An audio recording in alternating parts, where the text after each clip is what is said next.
On the left, 17th right now, you have Devin Koepke, team card hoarder, making a push here in Season 2. If he makes it into the top 8 on this tournament, he could be one of the sleeper picks to make it to the Players' Championship this weekend. Oh, wow. Another thing about Banned Humans, if Brad Nelson is playing this deck in this standard format, hard to believe it's bad against stock Banned Company. Koepke will be the first play of the game. Turn 2, it is Sylvan Advocate as we go back to Brad. Yeah, I would be surprised if Brad Nelson was playing something that was poor against Banned Company. Yeah, the best, most popular deck, yeah, we'll just sacrifice that matchup.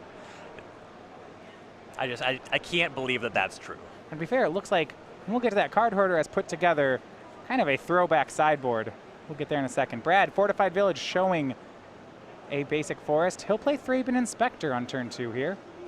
Not the most exciting turn 2 play, but this deck generally gets going around turn 3 or 4 anyway. Clue Token is on its way as we go to Devin's third turn. Swing of 4-2, Brad to 18. And it'll be Selfless Spirit from him, and then an Evolving Wilds. See the token from Thraben Inspector there, Max McVitie, our most recent invitational winner. He has already punched his ticket to the Players' Championship. Brad passes the turn with 3 mana up. Now, no copies of Spell Queller in this list. That's the first thing you look for in Standard when you see that kind of mana. Yeah, what does he have here? Just Dromoka's commands? Yeah, it looks like Dromoka's command cracking a clue, I suppose. This suggests to me there might be a very Eclectic Company heavy hand. Yeah, it actually, okay, looks like we weren't done there. Brad's going to Reflector Mage the Selfless Spirit. So he wasn't passing the turn just to save on time. Koepke had already cracked Evolving Wilds. So apologies there. Now Koepke will take his 4th turn. It's Inspector next to Reflector Mage. Must have been a gesture okaying a shortcut. Sure. Swing with Advocate. Now Brad, of course, could throw both of his creatures in the way here. On the table, it looks like he'd be able to eat the Advocate. Koepke, of course, representing Dromoka's command here. That would make that not work out so great. For Koepke, he replaced the Sylvan Advocate, but did not make a 4th land drop. So Brad now with the opportunity to pull ahead on lands. So he draws, and I'm not sure he has one either. Well, if neither player is casting Collected Company or Ojutai's command, this game starts to look really weird. It looks a lot more like limited at that point. Yeah. Brad's hand does have an Ojutai's command and a Dromoka's command in it. Lambholt Pacifist, Collected Company. I think, so he's deciding whether or not to go fishing for a land. If he cracks that clue and hits a land, he has a great turn. Yeah, if it's an untapped land, especially, he has Lambholt Pacifist already, which he could cast. Looks like he's not going to opt that way, as evidenced by his leaving up the blue mana. Right. Yeah, 2 companies, Lambholt Pacifist, Dromoka's command.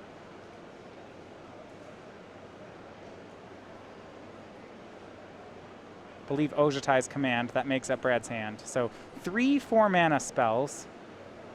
And now that Koepke has represented Dromoka's command and is tapped out of the mana to cast it, this might be a really good window for Brad to cast his own.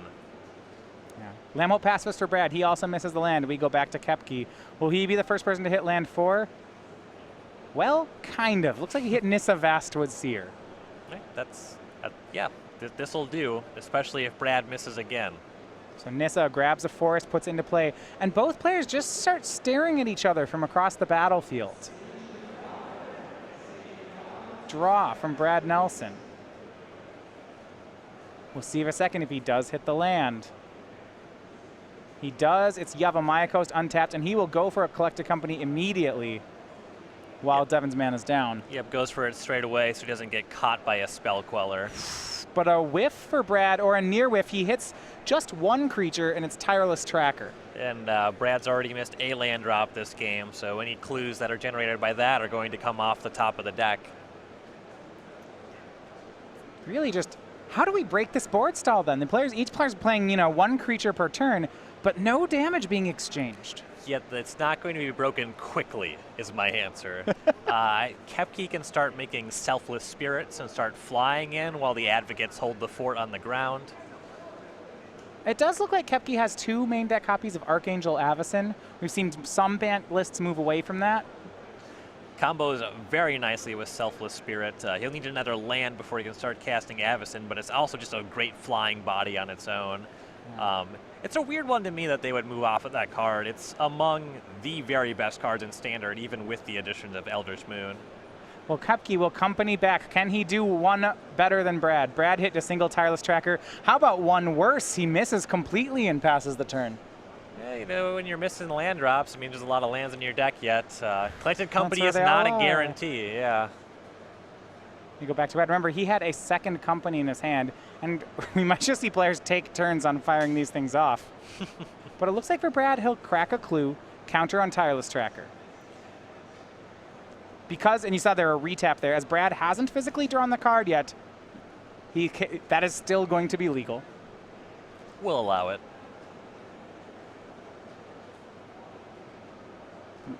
And now a swing from Brad. The 4th point, that 1/1 counter on the Tireless Tracker means that Lambholt Pacifist can now attack. And Brad leaving up a scary representation where mana is concerned. Right, leaving up Dromoka's command mana and making an attack that is questionable if he doesn't have it. Brad Nelson's the type of player that certainly would bluff a Dromoka's command in a situation like this. He's known for making attacks like that, but if he has it and Koepke bites, it can be really bad. Right, see, so if Koepke, say, were to double block the tracker, Brad could put, say, counter on tracker, pacifist fights a advocate. I mean, no matter what he picks, it would just be bad. Yes. And now a huge play post-combat for Brad. It's Thalia's Lieutenant putting a counter on all 4 creatures. Woof. Yeah, Koepke is solidly in trouble here. Missing on that Collected Company very well may have decided this game. Reflector Mage will put Tireless Tracker back in Brad Nelson's hand. 5th land finally for Koepke, but it's a fortified village, so it enters the battlefield tapped. 5th land's good here. It makes it so a top deck Avacyn is very, actually still quite good for Koepke here. He's not terribly far behind on the table. Well, and also as soon as he hits land 6, those Sylvan Advocates re-power up, right? Right, also true. And he has a Lumbering Falls that he could activate at that point. So it's certainly not over yet. Yeah, it feels like Koepke's 1 land from playing defense. The question is, I guess, when he gets to turn that defense into offense. And Brad is still hanging out with Ojutai's command in hand. Yeah, Ojutai's command, Dromoka's command, and Collected Company all still in Brad Nelson's hand. It's a very solid grip. Shuffle here from the former Player of the Year. Now, if Brad had 6 lands in play, he'd be a lot more comfortable in his position. He could choose to commit to either Collected Company or Ojutai's command and leave up Dromoka's command all the while. Being choked on mana here makes his play a lot more difficult to make. Looks like it will be Thalia, Heretic Cathar. And then a swing of the team from Brad Nelson. Okay, played a Canopy Vista, so he still has that Dromoka's command mana up. Yeah, Dromoka's command, as well as the fact that Koepke's Sylvan Advocates are threatening to turn into 4/5 soon, so even if he ends up in a combat where he has to trade with one, that's fine. Trade with it while it's a 2/3, instead of letting them become 4/5s and making things more awkward for himself. And you see Koepke arranging some blocks here. I don't know if he can assemble a block that doesn't get destroyed by Dromoka's command. No, his creatures are just smaller than Brad's on average on their face. Right, and then beyond that, the Dromoka's command really messes up any double block. He's going to make Brad have it, but Brad does. Sylvan Advocate goes on Thalia's Lieutenant, a double block on Lambholt Pacifist. I believe Brad will lose nothing here if this is played correctly. So yeah, 1/1 counter on Thalia's Lieutenant. Reflector Mage fights down Advocate, so Koepke will lose all 3 creatures and Nelson nothing. If this is played correctly, he says of Brad Nelson. You know, it's, and it was. There you go. When this is played correctly. Evolving Wilds for Oh, Koepke. no. Oh, Thalia does such a number on that. Thalia's so good against Evolving Wilds. Ugh. Of course, Koepke doesn't have any 6-mana spells in the deck, so if he has Avacyn, he can just cast it, but he's got nothing. And we are on to the second game. So Devin Koepke up, down 1-0 to Brad Nelson. In a game that was stalling out, and I'm surprised at just how quickly Brad's deck turned the corner. Yeah, and that's exactly the power of Thalia's Lieutenant in this matchup. When your opponent is on 2-3s and your team turns into 3-4s, in addition to the Dromoka's command backup, it was pretty easy for just kind of control combat. He was free to make attacks, Koepke wasn't. Koepke's blocks were bad. Missing on the Collected Company, again, huge for Koepke, let's not forget that. The Lieutenant is clearly very well positioned in this mirror matchup kind of situation. All right, so we're going to look at the sideboards. We'll start over on Devin Koepke, the side of Band Company. 3 Eldrazi Displacer, a Dromoka's Command, 2 Gideon Alav Zendikar, 2 Tameo Field Researchers, 2 Negates, 2 Summary Dismissals, 2 Stasis Snares, and a copy of Nissa Vastwood Seer. Big finds here, the 3 Eldrazi Displacer. If you can set up the Displacer Reflector Mage combination, really good in these creature mirror kind of matches. Like Dromoka's Command, get ahead on combat. We saw how great it was for Brad in that first game there. Gideon can help these board stalls, these planeswalkers, both Gideon and Tameo will enable you to, if creatures aren't able to attack, just pull ahead, generate value with these planeswalkers. In particular, Koepke has Selfless Spirit to fly over. Tameo can draw cards that way. You can use Tameo to tap Brad's creatures down, get head in combat that way. So I like the planeswalkers a lot, in addition to the Displacer.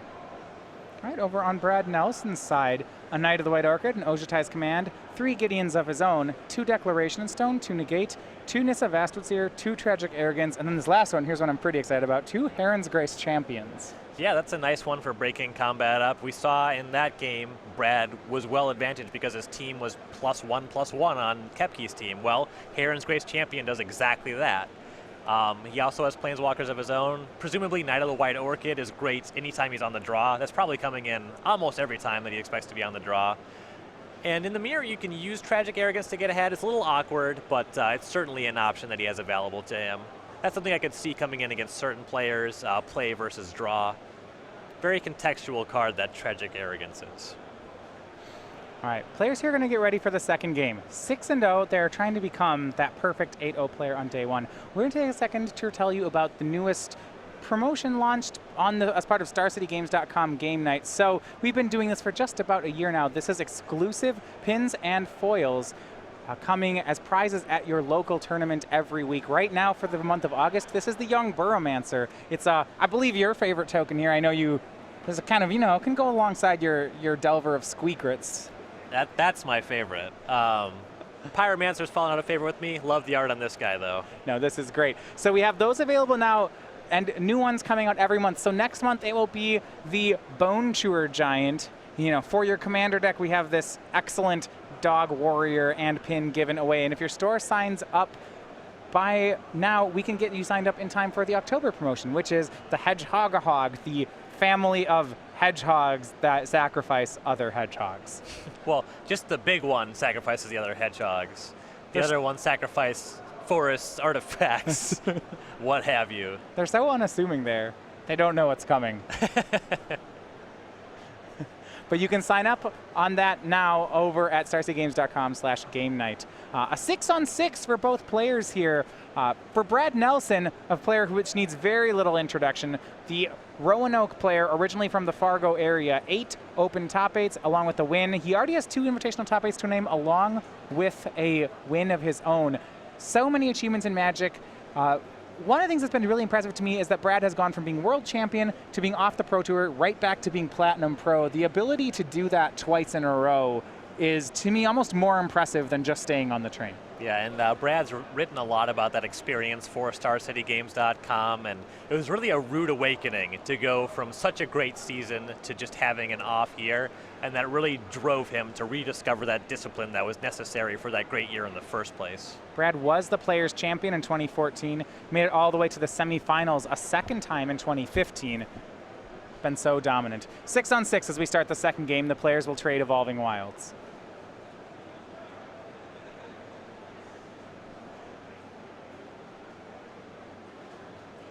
For Devin Koepke, this has been his best year to date. Got his first open win less than a month ago. He's joined one of the top teams on the tour. And at 6-0, this is his deepest invitational run.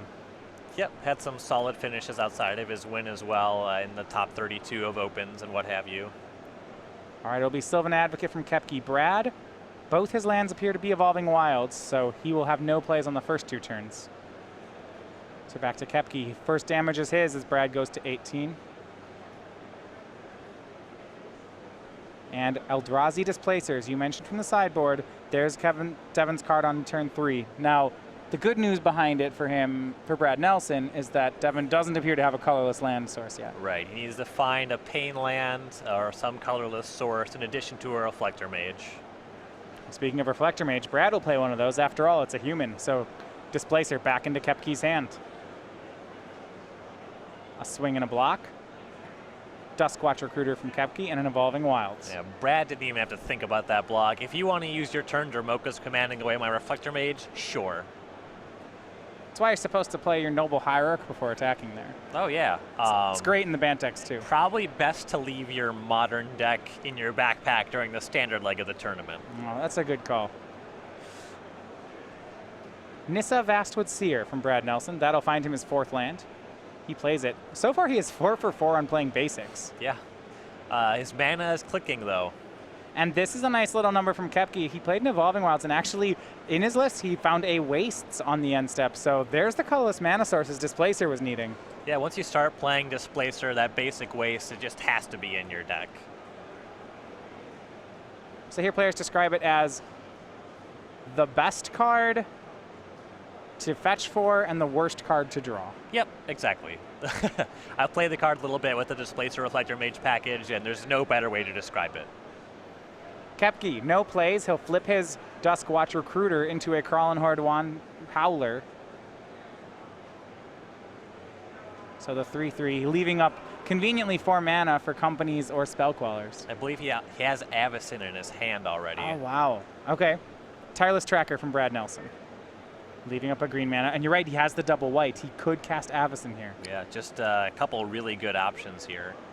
Land from Brad makes a clue. He'll pass. And you're right, there is. He has Company and Avacyn.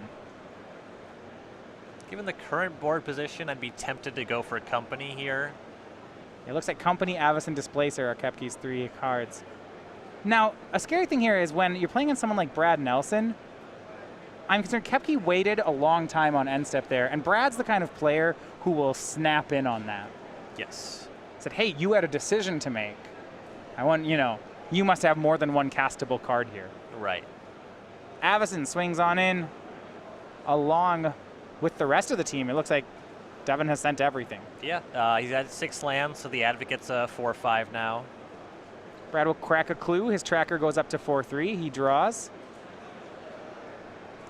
And there's no blocks where Koepke doesn't at least 1 for 1 here. Yeah, well, we're seeing the situation they had last game on reverse. I remember when Brad kept attacking and saying, hey, if I have Dromoka's Command, you lose. Now Brad's on the receiving end of it. If Devin has a Dromoka's Command, this block will lose Brad the game. Right.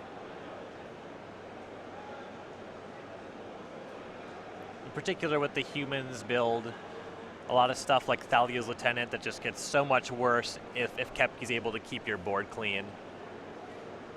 Let's see what Brad goes for. He's going to throw in all the creatures. He's challenging Koepke to have the Dromoka's Command. Reflector Mage, Chumping Howler, a double block on Sylvan Advocate. Oh, and it could be worse for Koepke. It's Collected Company. A Reflector Mage here would make that block get punished. Could even get a little cheeky with a Selfless Spirit just to make the Advocate indestructible if you found that. And there it is, Reflector Mage and Duskwatch Recruiter. He will bounce the Nissa to Brad's hand. Both of Brad's creatures hit the graveyard. Brad takes 4, goes to 14, and the creature advantage is now 5-0 in Devin Koepke's favor. If Brad sided in Tragic Arrogance, this is a pretty solid window for it. Seems like it'd be just about time for that card, huh? Yes. Brad draws Reflector Mage. Does he have the sweeper? He does. Oh my. Shuffles it to the front of his hand. And I'm not sure Devin Koepke was expecting this one. The way he played does not suggest that he was. 5 lands in play for Brad Nelson. Which one? I think he lets him, keep the... Presumably the Reflector Mage. Yeah. Duskwatch Recruiter is the smallest creature, though it can go and find friends. If the Avacyn sticks around, it'll flip, hit Brad for 3, and then be a 6/5. And the Sylvan Advocate is just twice as large as Reflector Mage. And the arrogance of that Collected Company from Devin is going to prove to be very tragic. All the That's not even wordplay. You're just saying the words that are in the card name. yeah, but look, this is a tragedy for him. We can't understate it. He's going to lose. Looks like everything but the Reflector Mage. He has one card in hand. Now, neatly, that card is Eldrazi Displacer, and Brad did leave him a Reflector Mage. Yeah, he's got his combo. Swing for 2. Here's Displacer. Koepke leaves up the 3 mana, including the colorless source. Brad's down to 12. So Koepke's going to have to scrape together some damage now that he's exhausted on cards. Yeah, it looks like Brad has a Reflector Mage of his own, so he can commit a couple of creatures. Well, probably has to leave with the Reflector Mage. If he has Reflector Mage or Dromoka's Command, he could potentially just break up Devin's combo. Well, the danger is what if Koepke gets another another Eldrazi Displacer down, then it becomes nearly impossible to break them up. Yeah, because the Displacers can start blocking for each other. They Right. displace the other Displacer. Declaration in stone on the Displacer for Brad Nelson. Displacer's exiled. Clue for Koepke. Brad making it look easy. Here's Lambholt Pacifist. Land 6 and a pass. Koepke's going to need some new cards, so he will crack the clue he was given. But 2 cards in his hand to what I think is 5 in Brad's.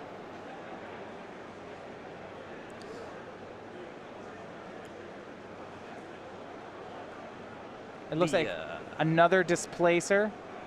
The most value that Koepke can generate from 0 would be if he were to have either Tamiyo Field Researcher or Gideon Ally Zendikar in this window and to start generating card advantage that way. Tyler's Tractor's not bad, but he doesn't have a land to follow that up with. Yeah, so he's trying to push the last damage across the finish line. Dromoka's Command put a counter on the Reflector Mage. It fought away Brad's only blocker, put him to 9, and then Koepke followed up with that Tireless Tracker. But there, on Brad's side, there are still 5, 6 cards for Koepke to get through. Right. He starts on Nissa, Vastwood Seer, finding land 7. That's going to flip her into a Planeswalker. Yeah, Koepke would have liked to have had a Planeswalker. Brad just has a Planeswalker kicker. There we go. The 2/2 turns into a Planeswalker. It's going to bring along we'll see a 4/4 Aura card. Given the size of Koepke's creatures, I would expect to see a 4/4 here. Reflector Mage bounces the tracker. Nissa does make the 4/4. And Brad will pass back. He's got 2 blockers for his Planeswalker. Devin cannot recast the tracker this turn. Displacer here would not be enough to get in at the Nissa just yet. Well, he has Displacer. He'll cast it. He'll displace away the token. Reflector Mage will swing at Nissa, and Brad either loses his Planeswalker or loses his Reflector Mage, his choice. Presumably it's Reflector Mage. The Planeswalker will replace it. Most of Brad's cards are kind of worth as much as that 2/3 on the table. It is. Reflector Mage down. Brad, once again, he's going to have to break up that combo of Displacer Mage. Nissa pluses to 2 draws Brad another Reflector Mage. I think Brad has a Declaration in Stone at the ready to deal with the Displacer here. 4 mana. It looks like he might start on a Collected Company. He just needs more creatures. Yeah, if you know you're going to be casting Company in this turn cycle, if you have Reflector Mage, you may as well just try to disrupt Kevin on that axis first. 6 cards, and Brad gets them both. Here's a Nissa and a Thalia's Lieutenant.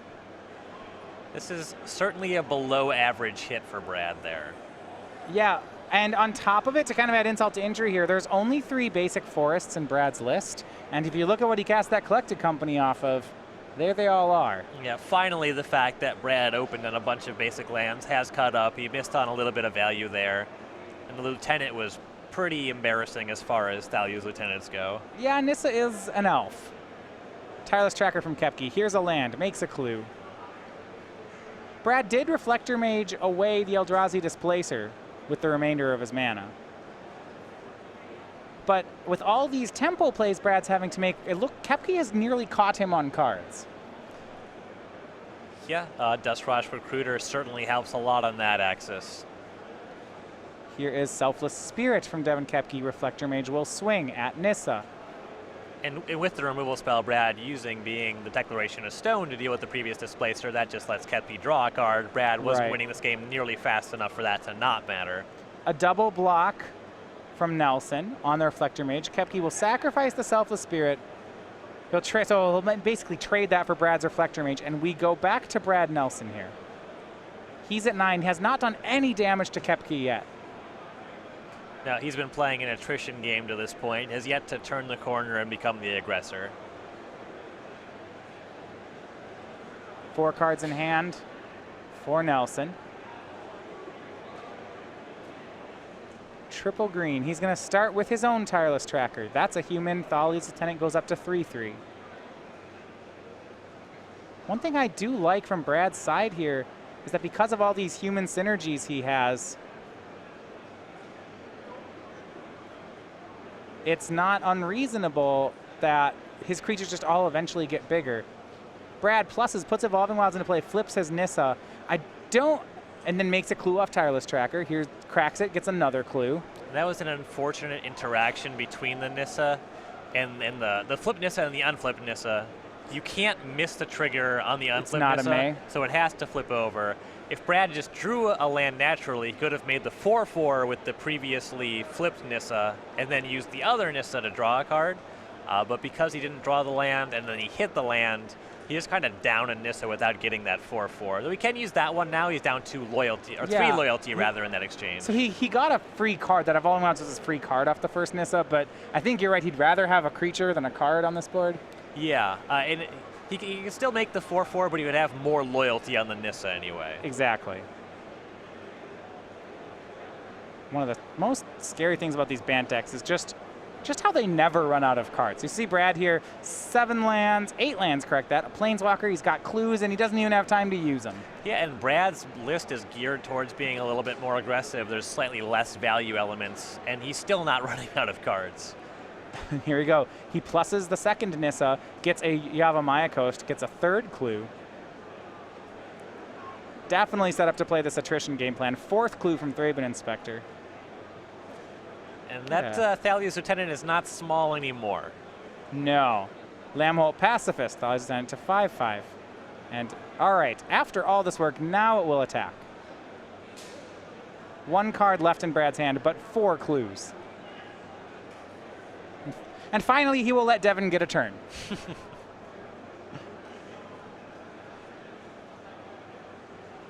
So many more things than when Brad started the turn. Yeah, his board does not look anything like it did a minute ago. What is Koepke going to do about this? Let's see, does he have his own Tragic Arrogance? No, his haymaker here is to try to set up that Displacer Reflector Mage combo. He does have, say, a Tamiyo Field Researcher in his list, though it's not really game-breaking here. It would be a solid tempo play, though. Brad's just going to start drawing a bunch more cards, and he can just get on the table, just double his board state in short order here. Well, 6 mana from Koepke. It's going to be Displacer, Tracker, and a pass. Yeah, it feels like this isn't coming down to who can draw more cards. It's that Brad's cards cost, like Thalia's Lieutenant. Brad spent 2 mana on it, and it's a 5/5. And that, he's just being more efficient, and that's adding up. Right, and earlier in this game, the Tragic Arrogance that Brad cast just set Devin so far behind. Yeah, well, without the Arrogance, Brad loses on that turn, but you're right. It was exactly. It just restarted the game. And even after Tragic Arrogance, it wasn't immediately clear that Brad was going to turn the corner. But he had to leave Koepke with the Displacer Reflector Mage combo. Yeah. But now it's starting to feel like that Brad has turned the corner. Yes, he draws another card. Koepke only has 1 colorless source, even if he is able to untap with his Displacer. And the thing about what he's facing down, Thalia's Lieutenant is a giant threat that you wish you could displace, but now Brad just has 3 other humans on the table. So displacing that is definitely not a strong proposition. So see, Brad has started the turn by cracking 2 clues, his Tracker now up to a 6/5. He pluses Nissa, reveals Collected Company, draws that. Looks like Brad has drawn his other copy of Tragic Arrogance. This does not look like he's going to want to be casting that one this game. And yeah, here's the Collected Company. And you know that Devin Koepke has 1 land untapped right now and his 1 card in hand? That one's a negate. That feels terrible. For Brad's Company, it's a bit of a miss. It's only 1 creature, but I'm not even sure you want to call it that, because that 1 creature, Thalia's Lieutenant, it is a 5-power 2/2 as it adds counters to 4 different creatures of Brad's. Not bad. So Brad is mindful of the fact that Koepke could be untapping with Reflector Mage Displacer here, though I believe he has Declaration in Stone. The Declaration away the Tireless Trackers. And I like going for the tracker there. There's 2 copies, and the attack here is probably going to force a chump block with the Reflector Mage, so doesn't even need to use the removal spell on that or the Displacer. Yeah, Brad has...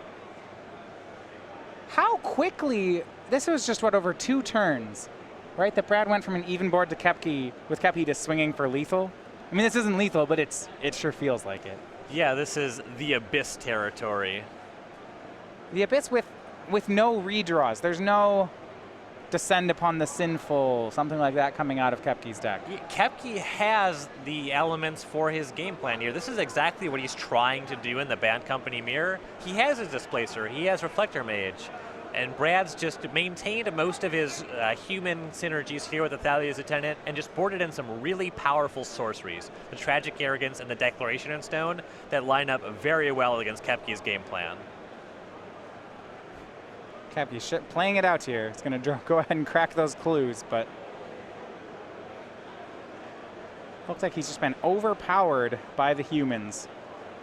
And draws them both, and that's going to do it. Brad Nelson improves to 7-0 with Bant Humans. I reiterate again, there's no reason that the deck that Brad Nelson was playing this weekend was going to have a bad Bant Company matchup. No, and that, for as far as recipes to beat Bant Company, that's one of the best ones I've seen in a while. Bant Humans, back around the time of Grand Prix Minneapolis, was doing very well. It was near on top of the meta, and I think it really fell out of favor because it's not a Spell Queller deck, but it still may have a good Bant Company matchup.